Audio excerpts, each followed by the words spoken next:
¿Se ve bien ahí? Sí, se ve bien. Perfecto. Perfecto. Entonces, muchas gracias, Víctor, por la presentación, y la idea de ahora es que les vamos a mostrar un poco cuál es la evaluación kinesiológica, lo que hemos estado realizando, y cuál es nuestra propuesta también un poquito de intervención según la población que estamos evaluando. Ya, como decía Víctor, yo trabajo en la Clínica San Carlos de Apoquindo. Entonces vamos a comenzar un poco con lo que nosotros el recorrido que vamos a hacer a lo largo de esta presentación. Y la idea es que vamos a hablar un poco de la evaluación, qué herramientas vamos a utilizar para evaluar, qué nos entregan esas herramientas durante el proceso de evaluación. De esa manera nos muestran y nos indican en cómo podemos hacer la intervención o en qué aspectos tenemos que tener mayor relevancia o tener un poquito más de atención con respecto a la intervención según los tiempos que tengamos disponibles. Cuáles son algunas recomendaciones que hemos visto y que estamos tratando nosotros, y la aplicación de la pauta de evaluación que estamos realizando aquí en el proyecto. Primero, entonces, un poco el concepto de prehabilitación física que se está utilizando bastante en este tiempo, o a mí me gusta hablar un poco más de prehabilitación, el acondicionamiento físico en general, ya que lo ideal es que los pacientes tengan un preacondicionamiento, pero este acondicionamiento continúe en el tiempo, y empezar a cambiar el concepto de que el ejercicio es idealmente a permanencia, que uno tiene que moverse, uno tiene que activarse, que los pacientes idealmente tienen que mantener su funcionalidad, tenemos que no subestimarlos y tratar de exigirles al máximo que puedan para mejorar así sus condiciones, su condición física, ¿ya? En cuanto al concepto de realizarlo previo a un evento que sabemos que va a disminuir la funcionalidad o que puede ser nocivo para nuestro paciente, es el que llamamos prehabilitación, es decir, preparar al paciente para este evento quirúrgico en este caso, y es bastante importante porque vamos a optimizar las condiciones de nuestro paciente, vamos a identificar si hay factores de riesgo, vamos a identificar si hay oportunidades de intervención para poder así llevar al paciente a la cirugía en las mejores condiciones posibles y tener, por lo tanto, los mejores resultados. Existe evidencia, se ha estado viendo en el último tiempo, de que prehabilitar o habilitar a los pacientes físicamente previo a la cirugía está teniendo mejores resultados postquirúrgicos. El paciente tiene mejor tolerancia al movimiento, la movilización temprana oportuna generalmente comienza a ser más temprana de lo que estaba haciendo antes, la funcionalidad de los pacientes se mantiene conservada, incluso hay veces que aumenta, y los mismos pacientes han manifestado sentirse más seguros también, sobre todo en el postoperatorio inmediato, en que el susto a movilizarse, el miedo a este lugar inhóspito, ayuda a que el paciente, al enfrentarse previamente y conversar previamente con el equipo, se entreguen o estén en condiciones más cómodas durante el postoperatorio.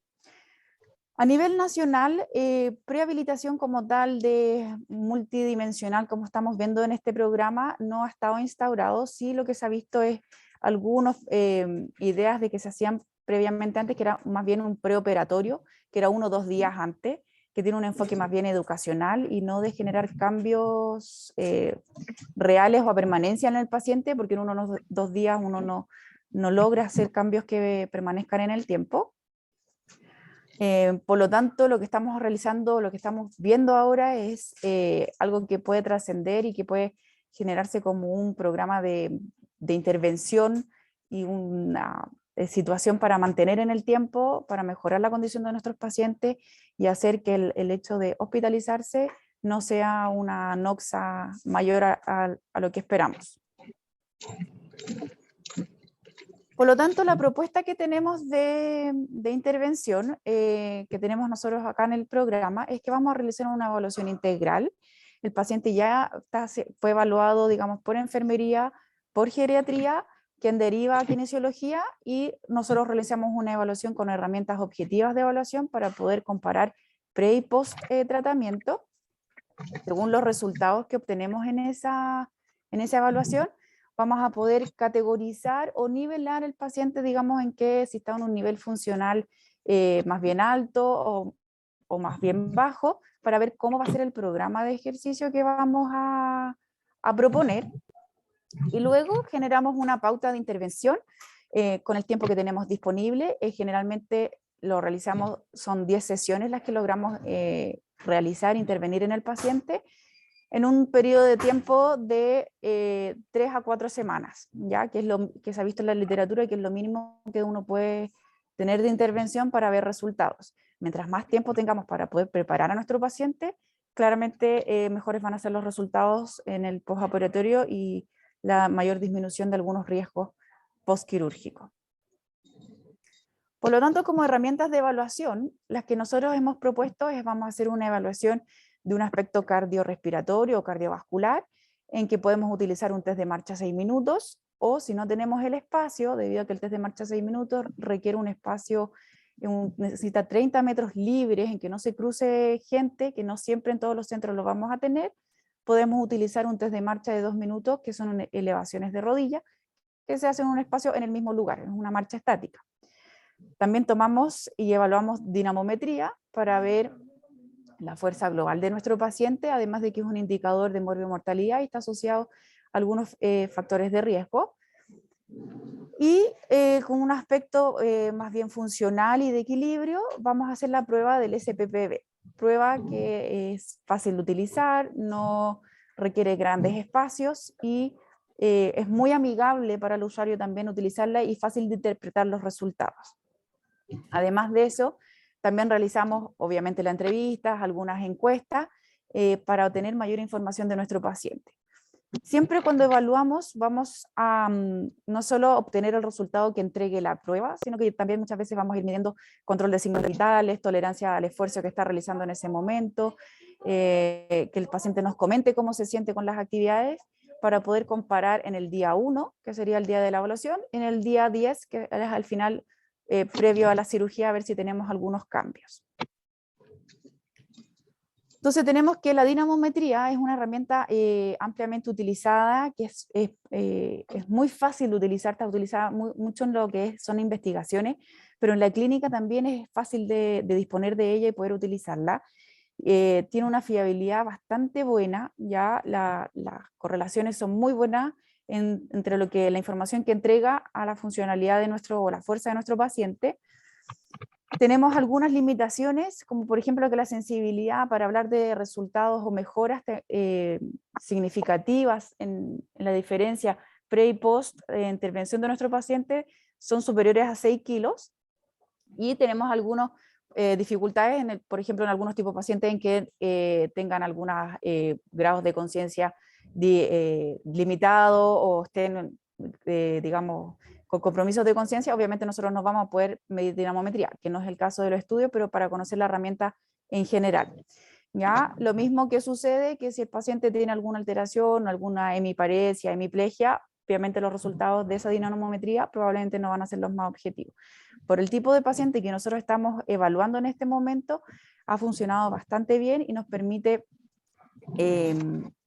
categorizar o ver si el paciente está en alguna zona de factor de riesgo de dinamometría y de fuerza, por lo tanto, según los valores nacionales que existen hoy en día, y por lo tanto nos permite nosotros conocer la condición de nuestro paciente con la población chilena de las personas mayores. El test de marcha de 2 minutos, que es el que principalmente yo estoy utilizando en este momento en los pacientes, debido a que tengo un espacio muy reducido para poder evaluar a los pacientes, es un test de marcha estática en que nosotros vamos a medir la cantidad de elevaciones de rodilla en un punto específico que marcamos en la muralla, que es el punto, la mitad justo entre la cresta ilíaca anterior superior y la mitad de la patela con la pierna estirada. Ese punto que se marca en la muralla, yo le pido al paciente que realice una marcha estática, elevando las rodillas, y cuento la cantidad de elevaciones de rodilla que realiza nuestro paciente. Se ha visto que pacientes que están en zona de factor de riesgo son bajo 65 pasos, y por lo tanto ahí yo ya veo que mi paciente quizás tiene alguna alteración de la movilidad o alguna alteración cardiovascular, si es que también le estoy pidiendo cómo toleró la prueba. Yo mido inicialmente frecuencia cardíaca, saturación, presión, evalúo posterior al ejercicio los mismos signos vitales saco con ecuaciones matemáticas de cuánto es la frecuencia cardíaca reserva que está utilizando mi paciente para ver la tolerancia a este esfuerzo físico, de manera de poder yo analizar posteriormente a mi intervención cómo va a ser la tolerancia al esfuerzo físico a una misma intervención, digamos, a la misma prueba. Y todo esto yo lo voy dejando anotado, de manera de poder ir comparando. Y la otra prueba que utilizamos, como les mencioné, es el SPPB, que es una prueba bastante simple de utilizar, que tiene tres componentes, en que vemos primero equilibrio, velocidad de la marcha y ponerse de pie y sentarse. ¿Cuál es la gran ventaja de esta prueba? También se puede utilizar en espacios muy reducidos y es fácil de aplicar. Y lo bueno es que la sensibilidad que ha demostrado esta prueba en la clínica es muy buena, en que un aumento en el punto del SPPB, estamos hablando que es un cambio significativo de nuestros pacientes. Y lo mismo, pacientes como mide la prueba la velocidad de la marcha, una mejora en la velocidad de la marcha en 0,1 metros por segundo, también es un cambio significativo por parte de nuestros pacientes. Y es algo que nosotros hemos estado viendo en la evaluación de nuestros pacientes, principalmente el que aumentan al menos en un punto en la prueba final de la SPPB. ¿Ya? También esta prueba, aparte de entregarnos el resultado final de si el paciente tiene un nivel funcional más bien alto o bajo, está en riesgo de fragilidad, la velocidad de la marcha por sí sola también es un score que nos permite evaluar el riesgo de caída de nuestros pacientes y lo entrega la prueba de forma aparte. Entonces nos ayuda mucho a conocer las condiciones previas de nuestro paciente y dónde nosotros vamos a poder intervenir de forma más específica. Como les mencionaba, todas estas pruebas que utilizamos para evaluar a nuestros pacientes para los distintos aspectos, un aspecto cardiovascular, uno de fuerza y el otro de equilibrio, nos ha permitido conocer un poco la fragilidad de nuestro paciente, y muy relacionado con la fragilidad está la sarcopenia, sumamente importante, y como ven, según el grupo europeo de sarcopenia, la fuerza de dinamometría es sumamente importante y tenemos los puntos de corte tanto para hombres como para mujeres. La posibilidad de ponerse de pie, sentarse, que está dentro de la prueba del SPPB, que se pongan de pie, se sienten 5 veces, demore más de 15 segundos, también es un punto de corte. Tenemos la velocidad de la marcha, que también se encuentra dentro del SPPB, como también el SPPB por sí solo. Al mismo tiempo, también postulan de que en un test de marcha de 6 minutos, el paciente camine menos de 400 metros, sería un factor de riesgo de sarcopenia, ¿ya? Como les mencioné, el programa nosotros postulamos que pueden evaluar funcionalidad con test de marcha o con el test de marcha de 2 minutos, según la disponibilidad de espacio que tenga cada centro. Después de los resultados que vemos ahí, según la evaluación que tenemos, podemos considerar si un paciente se denomina frágil, prefrágil o autónomo, y de esta manera podemos programar o circunscribir al paciente a una intensidad de ejercicio, en que podemos ir de la intensidad leve, moderada a la intensidad vigorosa o intensa. Todo esto es para poder tener un flujo más adecuado de los pacientes, pero con una flexibilidad de moverse dentro de los programas, ya sea leve, moderado o intenso, porque cada día puede ser distinto al paciente y hay días que el paciente quizás una intensidad moderada sea muy extenuante para él y por lo tanto voy a tener que bajar la intensidad, pero la idea es siempre poder exigirle a nuestro paciente para ver cambios a lo largo de la intervención que nosotros vamos a ir realizando. ¿Ya? Esta es como una de las propuestas que nosotros realizamos, y la idea es que principalmente va a ser un trabajo aeróbico que se va a recomendar y se le va a indicar a que realice también en su casa el paciente, y principalmente un trabajo de resistencia para aumentar fuerza muscular, y la idea es que se trabaje en grandes grupos musculares, son de 6 a 8 tipos de ejercicio de grandes grupos musculares, que sean días alternados, mínimo 2 veces a la semana, en estas 10 sesiones que nosotros tenemos programadas como programa de intervención. Como les digo, no pueden ser 2 días consecutivos, porque siempre la musculatura debe descansar y poder recuperar todo su sustrato energético antes de llegar a otra intervención, cosa que los cambios musculares tengan el sustrato energético para poder generar los cambios a permanencia. Y la idea también es que son, nosotros realizamos como dos grandes programas, día 1 y día 2, y este se va a ir repitiendo en el tiempo, cambiando o aumentando principalmente las cargas. ¿Por qué? Yo debo mantener un tipo de secuencia de ejercicio, porque si yo cambio constantemente, sesión a sesión, el tipo de ejercicio de mi paciente, no voy a ser capaz de poder ver resultados, porque ese músculo no va a ser capaz de acondicionarse a la carga que yo le estoy exigiendo, ¿ya? Y por eso es la propuesta que realizamos nosotros. Mientras más días de intervención podamos tener, va a ser mejor, porque por lo tanto voy a poder manifestar o visualizar mejor los cambios. Después de esta intervención, el paciente ingresa a hospitalizarse y se realiza la cirugía. En el postoperatorio inmediato, a diferencia de realizarlo de una forma tan secuenciada como lo tenemos en el preoperatorio, se marca principalmente por hitos. La idea es que el paciente en el día 0, si se operó en la mañana, en el día 0 sea capaz de sentarse al borde de la cama. Día 1, paciente sea capaz de salir de la cama, y ya el día 2 el paciente pueda ser capaz de caminar. Todo esto si es que el dolor y la evolución del paciente lo permite, pero quirúrgicamente se puede realizar esos hitos en esos tiempos. ¿Cuál ha sido un poco las respuestas o los resultados que hemos visto en este tiempo con nuestros pacientes? Es primero la adherencia. Nosotros estamos teniendo una gran adherencia a nuestros pacientes, obviamente estamos muy encima, porque también sabemos que es muy importante que el paciente realice las actividades, todas las sesiones, porque los resultados dependen de la adherencia. Si yo le genero un programa de ejercicio a mi paciente y le digo hágalo y no lo controlo nunca más, es lo más probable que no lo va a realizar o lo va a realizar de forma inadecuada. En cambio, nosotros realizamos la sesión 1 y la sesión 10 de forma presencial, porque son las en que se realizan las evaluaciones, y la sesión de las 2 a las 9 las estamos realizando de forma telemática, ¿ya? Y los pacientes están teniendo muy buena adherencia, de hecho les gusta, he tenido probablemente muy pocas suspensiones de sesiones, y por lo tanto los resultados que hemos visto también concuerdan un poco con eso, que al tener mayor adherencia los pacientes presentan mejores resultados. En cuanto a los resultados de la dinamometría, hacer fuerza global va a ser una herramienta que los resultados en 3 a 4 semanas probablemente va a ser difícil de ver, pero al menos se mantiene. No ha bajado la fuerza de dinamometría durante el periodo de intervención, lo cual ya es bastante bueno, pero para ver mayores resultados quizás vamos a tener que ir evaluando a lo largo del tiempo. En el preoperatorio no es factible de ver, porque las fuerzas son varios factores en que tenemos que esperar más tiempo para poder ver algunos resultados. En cuanto al SPPB, es una de las herramientas, como les dije, más sensible, y se ha visto que en prácticamente todos los pacientes hemos visto mejoras al menos de un punto y de la velocidad de la marcha. Ya eso significa que nuestro paciente presenta levemente un menor riesgo de fragilidad o menor riesgo de caída, y por lo tanto de disminuir o alterar su funcionalidad con respecto al previo a la cirugía.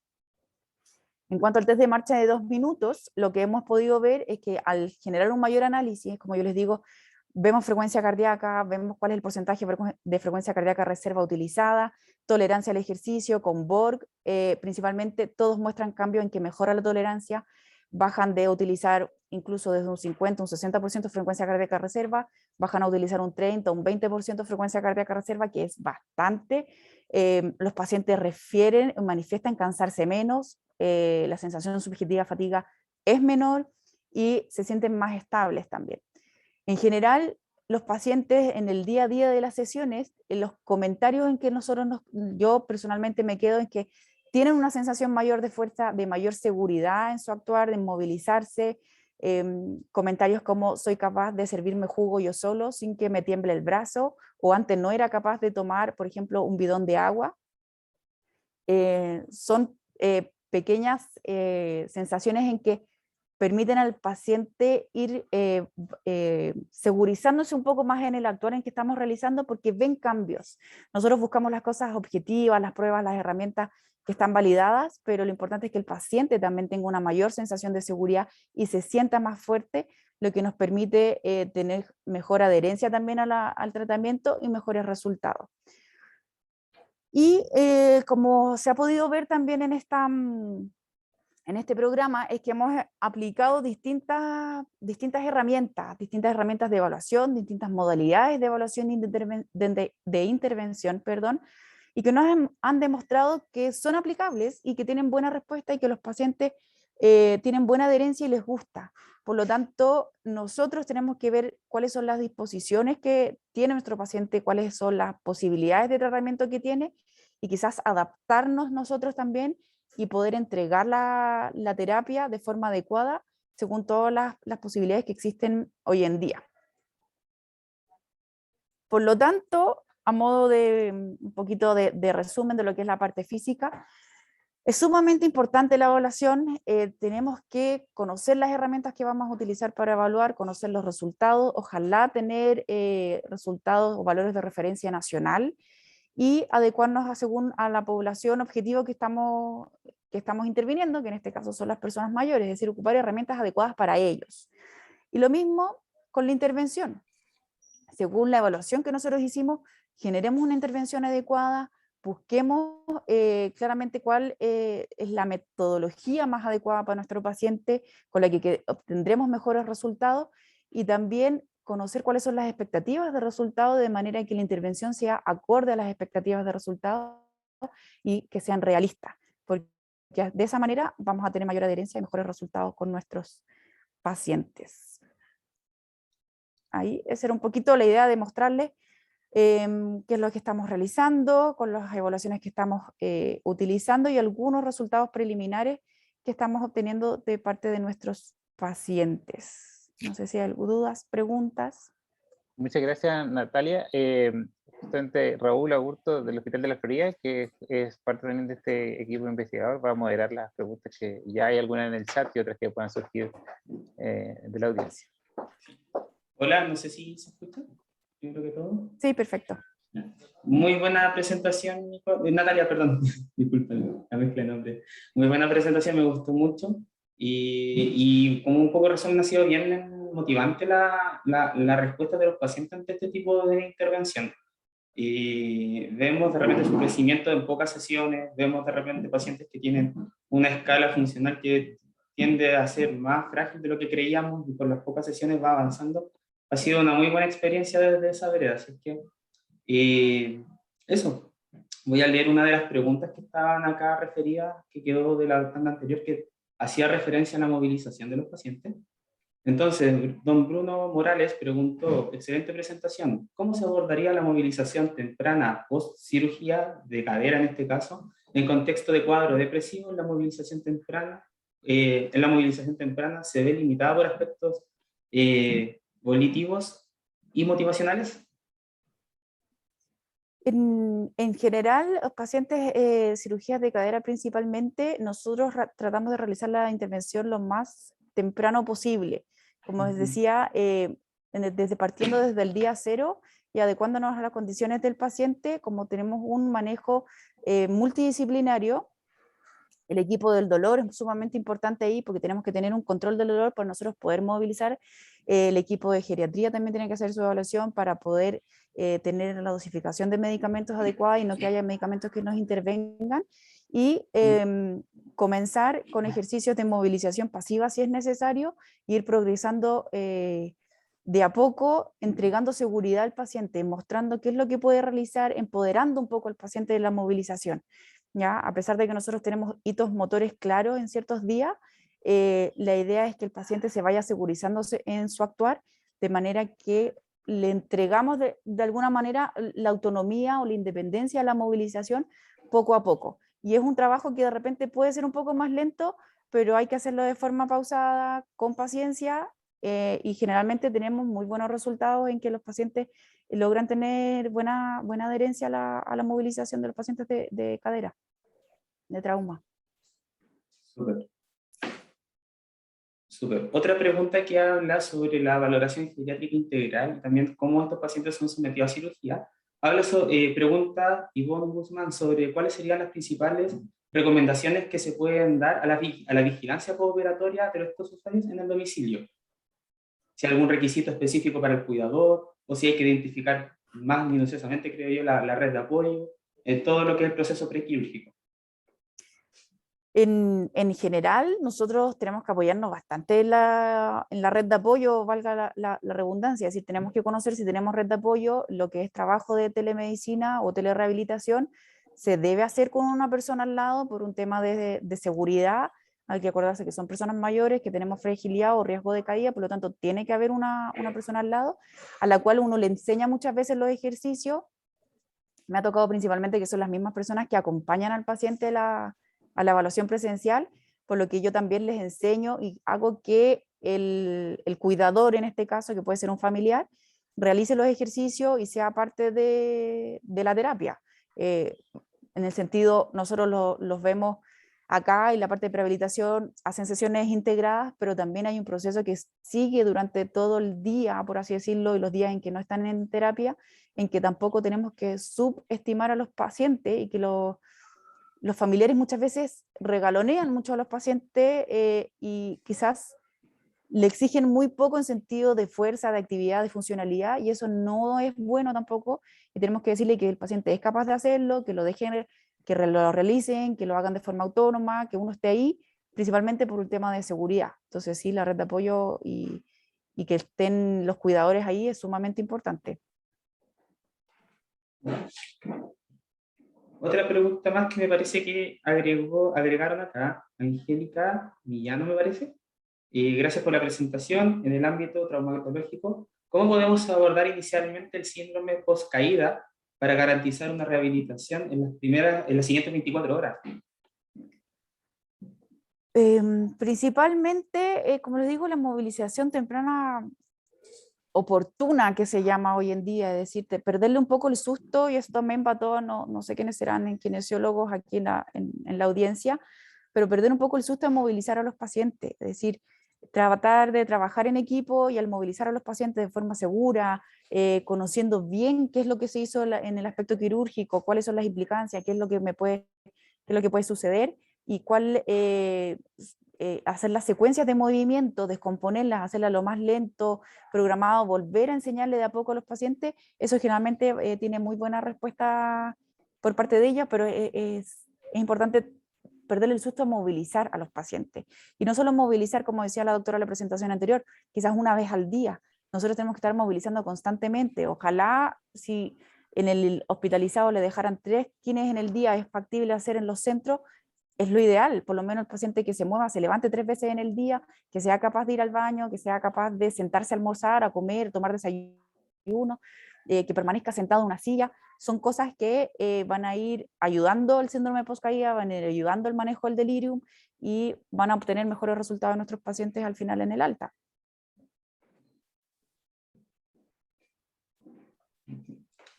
Perfecto. Oye, entonces, no sé si Raúl o Natalia o alguien más de la audiencia tiene alguna otra pregunta para poder seguir con el programa, y si no, lo que podemos hacer es recogerla y tratar de responderla en la parte final. Sí. Okay. Nada más. Perfecto. Muchas gracias, Raúl. Muchas gracias, Natalia. Gracias. Son los mega aportes. Ustedes no saben cuánto nos ayudan obviamente, a seguir a nuestros pacientes durante este programa de intervención. Y como alguna vez nos dijeron, a veces el WhatsApp de los kinesiólogos se transforma en la nueva oír de los pacientes. Así que muchas gracias y tremendo trabajo que hacen ustedes cada día. Entonces, a continuación, les quiero presentar, voy a compartir la pantalla. Les quiero presentar entonces a Constanza Figueroa. Ella es nutricionista de la Universidad Católica de Chile, y a Mirele Aliams, también es nutricionista de la UC. Ambas son co-investigadoras de este proyecto, y Constanza nos va a presentar evaluación e intervención nutricional perioperatoria para personas mayores. Constanza Figueroa es nutricionista de la Universidad de la Frontera. Tiene un magíster en alimentación del INTA de la Universidad de Chile. Es nutricionista del equipo de cuidados paliativos y es instructora adjunta de la carrera de nutrición y dietética de la UC.